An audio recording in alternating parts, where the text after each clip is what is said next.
এই গ্রামে থাকে এক হাল্ক। হাল্ক গরিব, কিন্তু তার মন অনেক ভালো।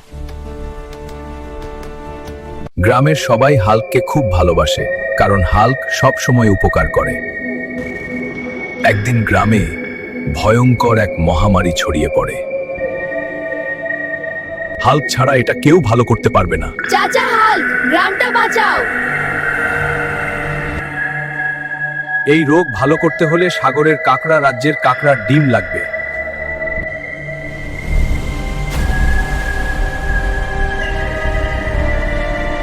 আমার গ্রামে মহামারী, দয়া করে কাঁকড়ার ডিম দাও। না, আমি দেব না।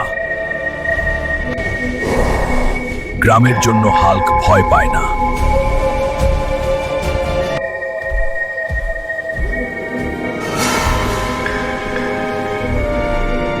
দ্রুত চ্যানেলটা সাবস্ক্রাইব করুন এবং লাইক দিয়ে শেয়ার করুন।